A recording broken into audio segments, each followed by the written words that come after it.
So the very first tip that I want to give you, and this one's super important, it's going to make a massive difference for any size channel, but more specifically new channels when you're first starting out, or smaller channels that are under, say, 25,000 subscribers, right?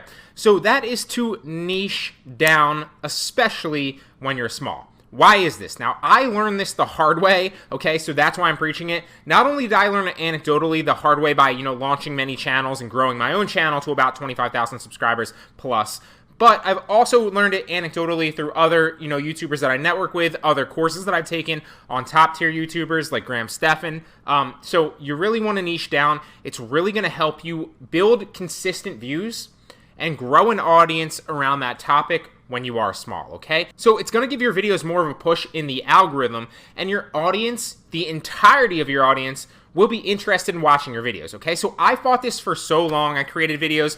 I'm into entrepreneurship and marketing in general and e-commerce, right? So I would create a video on like Shopify. Then the next video I'd create on like online arbitrage. Then the next video I'd create on like a broad entrepreneurship topic. And then the next video I'd create on like email marketing, right? And you can see how all those are so random that they're not niched down enough. So while certain people might be interested in multiple of those topics, they might have subscribed on one of my videos. Let's say I created a Shopify video or a few Shopify videos in a row, right? So people come, they see the Shopify videos, and they say, oh, I like this content, I'm going to subscribe. But then I hit them with an online arbitrage video, and they're like, that's weird, but I'm going to stay subscribed anyway, I'm just not interested in that. And then you hit them with an email marketing video and an online arbitrage video, right? And what I'm trying to say is that's not what they might have subscribed for. So if you're mixing and matching and giving them a bunch of different flavors, it's really going to be difficult to grow a channel and really get that initial push to grow your videos, get more views, get some subscribers, have anything really go viral, because you won't be utilizing the entirety of your audience to gain traction and build consistency on YouTube, right? So like I said, I fought this for so long, and as soon as I niched down and strictly just started creating online arbitrage videos, you can see the entirety of the backdrop is literally one of my reselling businesses. That's where I store all my inventory, right? So as soon as I started to do that, then obviously I started to gain traction and consistency, whereas before I would like release a video and then one might get like 1,000 views, and then the other one would get like, 100 views, and then the other one would get like 300, and then one would get like 1,500 views, and then the next one would get like 100, right?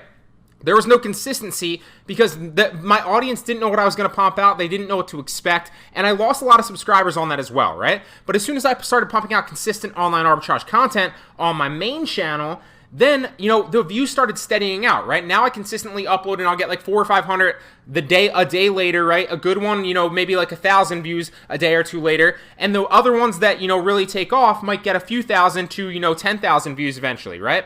But they're all consistently at that floor of like 400 or 500 right a day after I upload, right? So I'm slowly building out the consistency. I made that mistake. I don't want you to make that mistake. I'm telling you, you heard it here first. You don't have to listen to this, but this is one of the best ways to grow. Niche down, build consistent views, and grow an audience around that topic when you're small, okay? By all means, you can branch out and go broader and try new things when you do get a little bit bigger. I would say 25,000 plus. That doesn't mean go out and try a bunch of different things, right? But maybe if you build maybe if you build like a channel around like sewing, random example, right?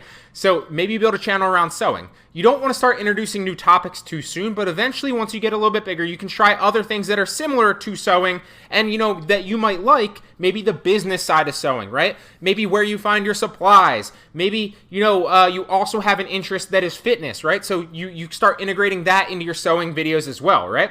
But don't branch out too much too fast. It's just an idea. You want to niche down when you're small, okay?